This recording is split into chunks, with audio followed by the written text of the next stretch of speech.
La Voz de América presenta.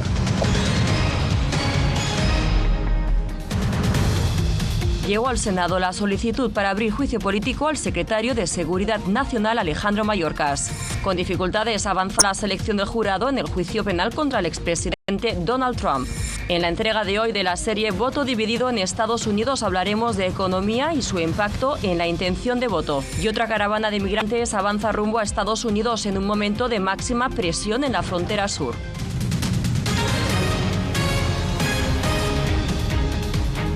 Hola, ¿qué tal? Bienvenidos a esta emisión del Mundo al Día. Desde Washington les saluda Carolina Valladares. Representantes republicanos entregaron este martes al Senado los argumentos con los que solicitan abrir juicio político al secretario de Seguridad Nacional, Alejandro Mayorkas. Paula Díaz con nosotros. Paula, ¿qué sigue ahora en este proceso de juicio político?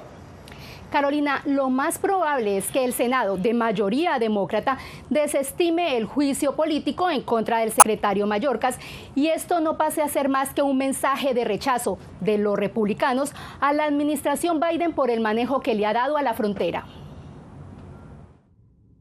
La Cámara de Representantes de Estados Unidos, controlada por los republicanos, envió este martes al Senado, de mayoría demócrata, sus cargos de juicio político contra el principal funcionario de seguridad fronteriza del presidente Joe Biden, Alejandro Mayorkas. Se espera que el Senado deje de lado rápidamente el asunto. Listos para presentar los artículos de juicio político referidos por la Cámara de Representantes contra Alejandro Mayorkas. Los cargos son violación de la confianza pública y negativa sistemática y deliberada a cumplir con la ley al no manejar adecuadamente la situación en la frontera entre Estados Unidos y México. La catástrofe de Biden en la frontera se mantiene como la prioridad número 1 para los republicanos de la Cámara. Si al senador Schumer le importa el sufrimiento de los estadounidenses y el desastre que Mayorkas hizo en la frontera, él hará un juicio completo y público. El secretario del Departamento de Seguridad Nacional, Alejandro Mayorkas, defendió esta mañana su gestión durante una audiencia sobre los fondos para proteger la frontera. En los últimos 11 meses regresamos más de 630,000 individuos que no tenían una base legal para estar en el país, más que en cualquier año desde 2013. El líder de la mayoría en el Senado, el demócrata Chuck Schumer, dijo que el juicio político nunca debe utilizarse para resolver un desacuerdo político y que esto sienta un precedente horrible para el Congreso. A pocos meses de las elecciones presidenciales de noviembre, los republicanos buscan convertir la migración en un tema clave de campaña. Gracias, Paula. Avanzamos. Este martes continúa la selección del jurado en el juicio penal contra el expresidente Donald Trump. Hacemos contacto ahora con Ángela González desde las afueras del tribunal en Manhattan. Ángela, ¿qué ha trascendido de esta jornada ahí donde te encuentras? Carolina, ha sido una jornada ardua, pero 6 residentes de Nueva York ya han sido seleccionados como jurados para este juicio. Faltarán ahora 12 más que sean escogidos entre jurados y suplentes que tendrán la tarea de juzgar a Donald Trump. En la Corte Penal de Manhattan sigue la selección de los posibles integrantes del jurado en el juicio contra el expresidente Donald Trump. Los 12 miembros del jurado deberán juzgarlo de manera imparcial de 34 cargos derivados de la falsificación de registros fiscales. Decenas de entrevistados regresaron a sus casas. La selección del jurado no va a ser fácil en este caso. El juez Juan Merchan probablemente va a pasar por cientos de jurados para encontrar 12 que puedan ser justos e imparciales. Todos en este país tienen una opinión sobre Donald Trump. Unos piensan que es un criminal, otros piensan que es un héroe. El proceso conlleva la revisión de un cuestionario con más de 40 preguntas que involucran el contexto del acusado. La fiscalía acusó a Trump de presuntamente falsificar registros fiscales por $130,000 para encubrir el pago por el silencio de la estrella de cine para adultos Stormy Daniels durante su campaña de 2016. Aunque Trump enfrenta la posibilidad de ir a la cárcel, creo que es poco probable. Estos no son delitos graves según la ley de Nueva York, si es que lo son. La oficina del fiscal de distrito tiene que demostrar que los registros falsos fueron para promover o para encubrir otro delito. Es por eso por lo que se habla de una posible violación de las finanzas de campaña o de evasión fiscal. Al llegar este martes al tribunal, Donald Trump aprovechó para dirigirse a los medios. Debería estar ahora mismo en Pensilvania, en Florida, en muchos otros estados, en Carolina del Norte, en Georgia, haciendo campaña. Todo esto proviene de la Casa Blanca de Joe Biden. La Fiscalía solicitó formalmente que Donald Trump sea multado con $3,000 por quebrantar la ley de silencio que ordenó el juez Juan Merchan. Este miércoles no habrá sesión y el próximo jueves se retomará la selección de los jurados que hacen falta. Carolina. Gracias, Ángela. Avanzamos. El Tribunal Supremo de Estados Unidos escuchó argumentos en torno a si el Departamento de Justicia se extralimitó al fundamentar en una ley diseñada tras el colapso financiero de la empresa Enron para imputar al expresidente Donald Trump y a más de 300 personas en relación al asalto al Capitolio perpetrado el 6 de enero de 2021. Se espera que el máximo tribunal emita un fallo en julio.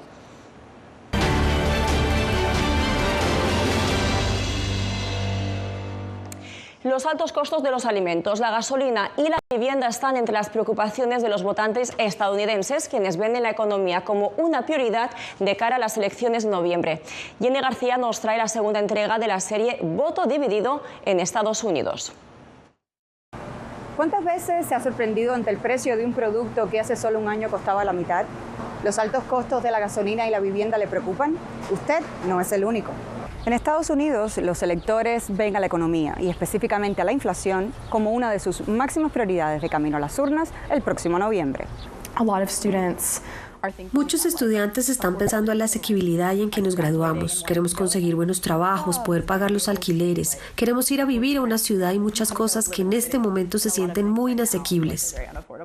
Según encuestas, el 73% de los estadounidenses coinciden en que la economía es su mayor preocupación. Sin embargo, demócratas y republicanos tienen visiones opuestas sobre el mismo asunto. Los niveles de inflación han bajado considerablemente, pero depende de a quién se le pregunte. Lo que escucho de mucha gente sobre Trump es que no necesariamente les agrada como persona, pero sienten que la economía estaba mejorando bajo su gobierno. Tuvimos este horrible problema con la inflación y estamos saliendo de eso. Creo que la economía definitivamente está en mejor forma que antes. La percepción sobre la economía y las vías para solucionar la inflación varían según el apoyo a los principales candidatos presidenciales, el demócrata Joe Biden y el republicano Donald Trump, y en parte a la cobertura mediática contradictoria que consumen los electores. La mayoría de las personas están demasiado ocupadas en su vida cotidiana para monitorear los altibajos en la tasa de desempleo, el mercado de valores, ya sabes, otras medidas de salud económica, pero te dirán que la economía es realmente importante para ellos. Sí, creo que la polarización que vemos, los sentimientos de desdén y acritud hacia los demás que se ven expresar a muchos votantes en este momento, creo que enmascaran más acuerdos sobre los temas entre los estadounidenses comunes y corrientes de lo que es a veces evidente. Las afiliaciones políticas importan a la hora de asumir posiciones sobre temas en los que los electores coinciden. Una tendencia que refleja el sentimiento de polarización que vive Estados Unidos solo 6 meses de unas elecciones cruciales para su futuro. Jenny García, Voz de América, Washington. Avanzamos. La Comunidad de Estados Latinoamericanos y Caribeños busca definir una posición en bloque sobre el allanamiento de la Embajada de México en Quito. Óscar Ortiz está en Honduras, país que ejerce la presidencia temporal de ese organismo. Óscar, ¿qué ha trascendido de la reunión? Adelante. Carolina, así es, un gusto saludarte. Efectivamente, hay determinaciones en el desarrollo de esta cumbre de la CELAC aquí en Honduras, prácticamente donde está la presidencia pro tempore. Se ha determinado que Claribel Vallecillo, representante de negocios de Honduras en Ecuador, sea llamada por instrucciones de la presidenta Xiomara Castro, esto en búsqueda de representar o agenciar un derecho internacional y que se respeten los valores cívicos y democráticos. Durante la reunión de los líderes de la Comunidad de Estados Latinoamericanos y Caribeños, CELAC, el presidente de Venezuela, Nicolás Maduro, ordenó el cierre de la embajada y los consulados venezolanos en Ecuador, argumentando solidaridad con el gobierno de México. He ordenado cerrar nuestra embajada en Ecuador, cerrar el consulado en Quito, cerrar de inmediato el consulado en Guayaquil. Y es que el ingreso de fuerzas ecuatorianas a la Embajada de México en Ecuador y el respeto a la condición de asilo del expresidente ecuatoriano Jorge Glass son los temas en la reunión de los países miembros de la Comunidad de Estados Latinoamericanos y Caribeños, CELAC. Los presidentes de los 32 países miembros del organismo fueron convocados por la mandataria de Honduras, Xiomara Castro, quien ejerce la presidencia rotativa del bloque. Nuestros presidentes, nuestras presidentas de América Latina y el Caribe, quienes nos definan cuál será la hoja de ruta para seguir presionando por el cumplimiento de las normas del derecho internacional respetar la condición de asilo del señor Jorge Glass. El analista Graco Pérez subraya la necesidad de buscar consensos ante la división ideológica que reina en la CELAC. América Latina está sufriendo en este momento esa degradación de la aplicación del derecho internacional y la instrumentalización de las organizaciones, porque obviamente existe una separación ideológica muy marcada. El gobierno de Honduras considera que el ingreso de fuerzas policiales de Ecuador a la Embajada de México en Quito representa un uso indebido de la fuerza que viola el principio de inviolabilidad de las sedes diplomáticas. Pero algunos países miembros de CELAC, como Argentina, Costa Rica, Paraguay, Perú y Uruguay, objetaron la convocatoria de la cumbre de presidentes, alegando que carecía de consenso.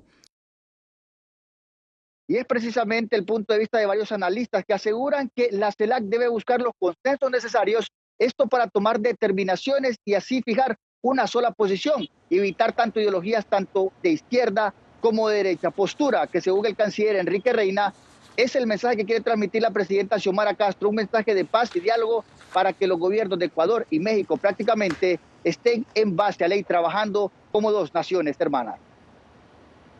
Gracias, Óscar, por el reporte.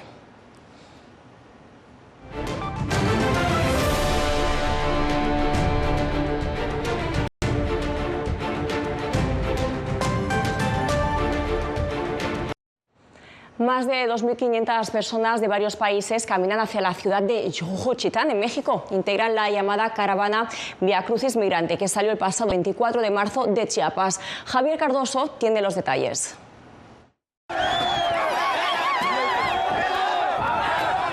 Entre empujones y golpes, más de 2.500 migrantes se enfrentaron a la Guardia Nacional en la carretera panamericana. Nos están mintiendo, nos quieren llevar a otro lado para detenernos a todos y la verdad no es así.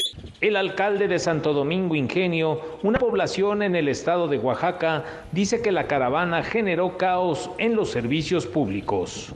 Lo que se ha generado alrededor de todos los espacios públicos pues es la generación de basura, generación de focos de infección, de necesidades fisiológicas que tienen que hacer. Buscan llegar a la ciudad de Juchitán y los guardias pretendían impedirle el paso. Vamos buscando una meta de llegar a Estados Unidos.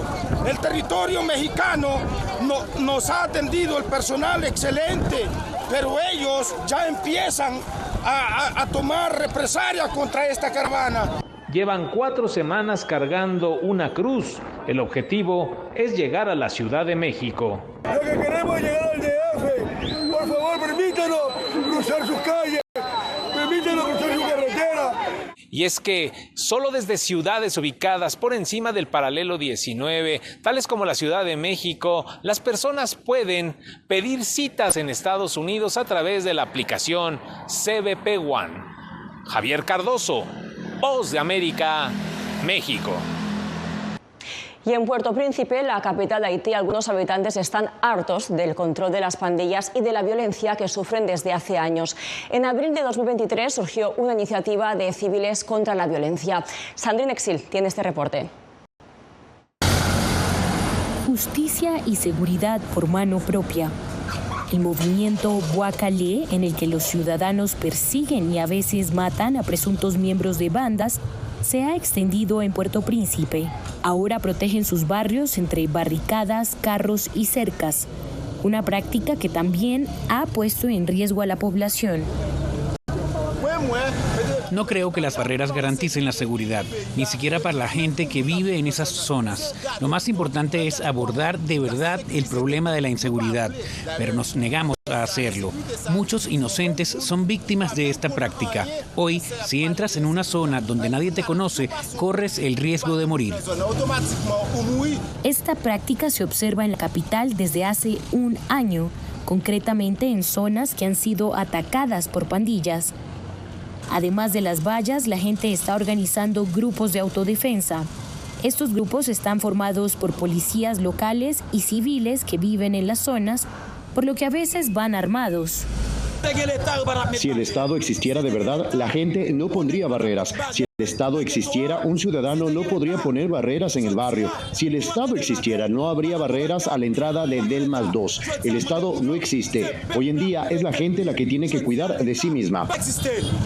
Según la ONU, al menos 1.436 personas no implicadas en los actuales intercambios violentos fueron asesinadas, heridas o secuestradas entre el 1 de enero y el 29 de febrero de 2024.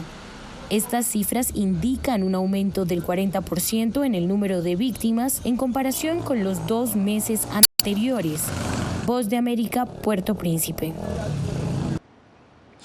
Hacemos una pausa y al regreso la policía de Phoenix está en alerta por la extrema violencia con la que 2 de sus agentes fueron atacados en eventos separados.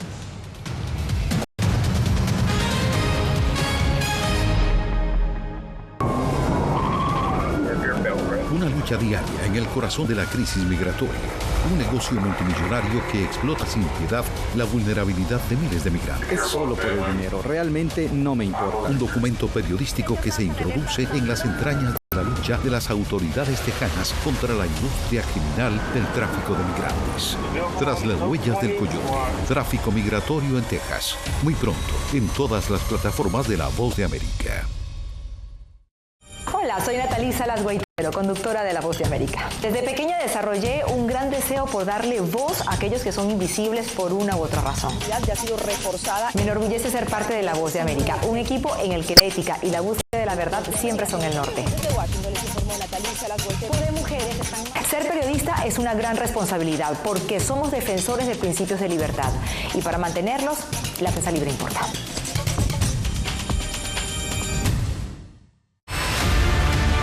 No concibo una democracia sin periodistas. El libreto manda a un conflicto constante con la prensa independiente, con los medios de comunicación. Periodismo, la prensa libre importa. Una coproducción de La Voz de América con nuestras afiliadas en la región. Se ejerció esta profesión con mucho miedo. ¿Cuántos periodistas van muertos ya por decir la verdad? Disponible en vozdeamerica.com.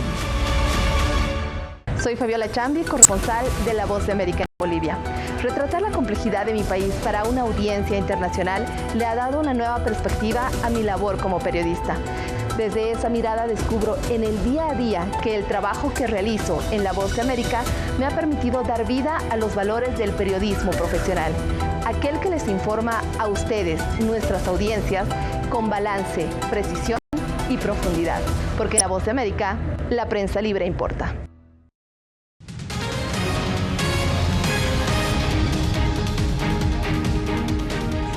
Las autoridades de Estados Unidos anunciaron el hallazgo de otro cuerpo de las víctimas del accidente en el puente de Baltimore, en el que murieron 6 trabajadores, todos ellos latinoamericanos. El comando que coordina esas labores apuntó que por petición de la familia no va a ofrecer la identidad de la persona, con la que se eleva a 4 los cuerpos recuperados desde que un buque portacontenedores chocara contra el puente Francis Scott Key el 26 de marzo.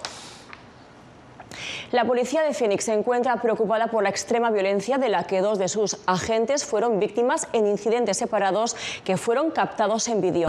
Rubén Pereira tiene los detalles. Un policía se disponía a sacar a un hombre de esta tienda en una gasolinera al norte de Phoenix. De repente, el hombre sacó un cuchillo y agredió a la gente. Salvaron la vida de nuestro oficial esa noche y no se puede exagerar el compromiso de ellos para detener a este hombre. Se refiere al guardia de seguridad y a un empleado de la tienda quienes inmediatamente después de la violenta agresión contra el agente inmovilizaron al sospechoso. Es admirable ver lo que hicieron estas personas porque arriesgaron su propia vida para salvarla de un policía, porque definitivamente el agresor, cuando el policía estaba en el suelo, él iba a seguir agrediéndolo. Pocos días antes de ese incidente, otro agente fue recibido a balazos mientras intentaba evitar un asalto en este estacionamiento. 3 sospechosos fueron detenidos. En estos 2 incidentes no tuvimos la capacidad de protegernos ni devolver la fuerza, porque nuestros oficiales fueron agredidos inmediatamente. Eso es lo que estamos destacando aquí. La violencia llegó rápido. El Departamento de Policía se encuentra analizando los videos de las agresiones en contra de los agentes para determinar qué lección se puede aprender y así estar mejor prevenidos. Es delicado, sí, porque si a los policías los agredieron, entonces todos somos vulnerables para que pasemos por un crimen como les pasó a ellos. Hay que tener mucha precaución cuando tú mires personas así. El agente que fue acuchillado y el que fue baleado continúan recuperándose satisfactoriamente. Rubén Pereira, Voz de América, Phoenix, Arizona. Hacemos otra pausa. Al regreso, en Venezuela terminó el plazo de inscripción y actualización del registro electoral con motivo de las elecciones presidenciales del próximo julio.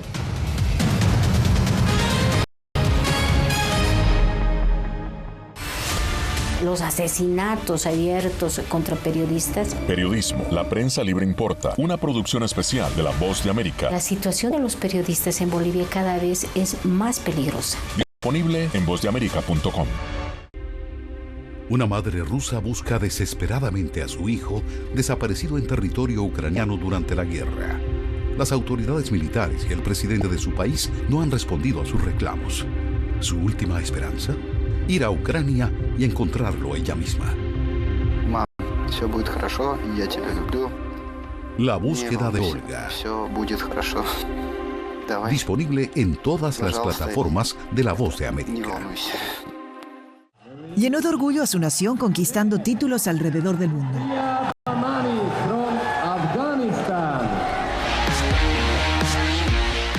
Sin embargo, como mujer que desafía las expectativas de género en Afganistán, su vida, triunfos y carrera están ahora en grave peligro. Rompiendo un tabú. Ahora, en todas las plataformas de La Voz de América. Actualidad. Que la inteligencia artificial va a estar presente en nuestro día a día. Intentan sacarse de encima a trabajadores. Análisis. El cambio climático está teniendo muchísimos impactos que afecta siempre a los más vulnerables. La región necesita ayuda. Debate. Proteger a las escuelas con armamentos. Es una total ridiculez, inverosímil. Con la información más allá de los titulares. Todas las semanas por La Voz de América. Desde Washington, les saluda Gonzalo Abarca. La intolerancia es una característica, no la excepción. Periodismo, la prensa libre importa. Una coproducción de La Voz de América y CDN. No puedo mirar hacia otra parte cuando veo lo que está ante mis ojos. Disponible en vozdeamerica.com.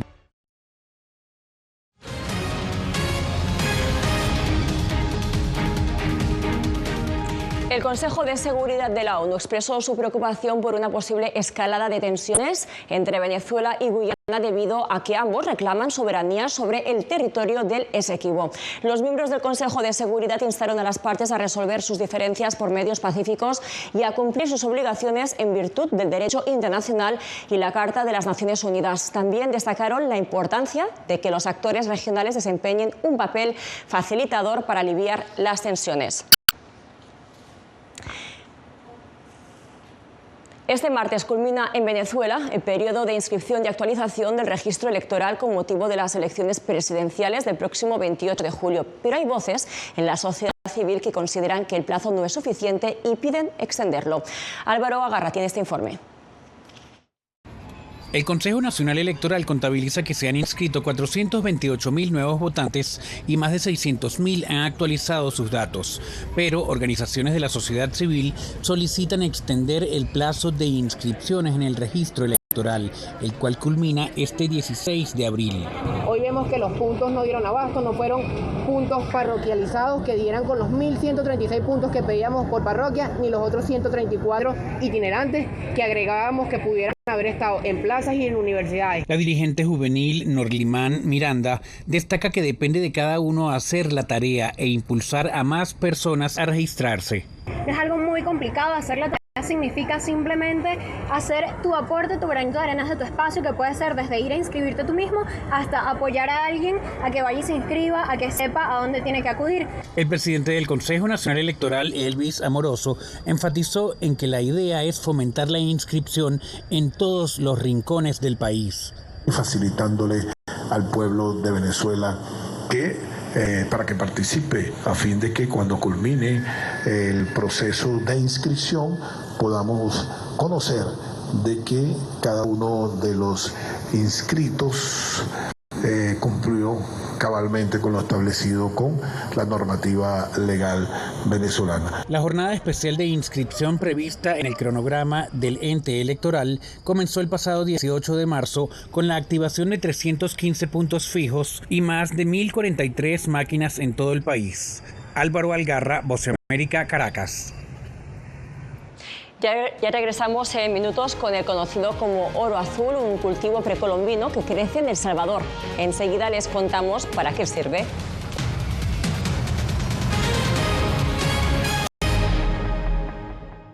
Soy Néstor Aguilera, corresponsal de La Voz de América en el Ecuador. Informar sobre la realidad de un país exige una alta dosis de responsabilidad periodística, más aún cuando las noticias evolucionan a cada instante. Aquí en La Voz de América encuentras noticias veraces, precisas y balanceadas. Valores profesionales que motivan a trabajar día a día para informarte de manera profunda sobre los temas que más impactan tu vida diaria. Porque en La Voz de América, la prensa libre importa. Actualidad. Que la inteligencia artificial va a estar presente en nuestro día a día. Intentan sacarse de encima a trabajadores. Análisis. El cambio climático está teniendo muchísimos impactos que afecta siempre a los más vulnerables. La región necesita ayuda. Debate. Proteger a las escuelas con armamentos. Es una total ridiculez, algo inverosímil. Con la información más allá de los titulares. Todas las semanas por La Voz de América. Desde Washington, le saluda Gonzalo Abarca. ¿Quieres mantenerte informado de primera mano? Únete a nuestro canal de WhatsApp. Lo que ocurre en Estados Unidos, América Latina y el mundo directamente a tu celular. Escanea el código que ves en pantalla y conéctate con las noticias para recibir información veraz y balanceada. Noticias de última hora, reportes originales y verificación de información. Porque en La Voz de América, la prensa libre importa. Soy Gonzalo Abarca, presentador de La Voz de América. Cada semana, desde nuestro programa Foro, programa de análisis y debate, vamos más allá de la noticia, con los temas de interés que ocurren en Estados Unidos e impactan en toda la región. Desde La Voz de América, tengo el privilegio de moderar debates y confrontar ideas diferentes. Así nuestra audiencia se puede formar su libre opinión y tomar sus decisiones bien informadas. Porque en La Voz de América, la prensa libre importa. Et j'avais décidé de reprendre le micro et la plume. Periodismo, la prensa libre importa, una producción especial de La Voz de América. Parce que pour moi, le silence pas qu'une option et je voulais reprendre pour faire échec à la terreur. En vozdeamerica.com.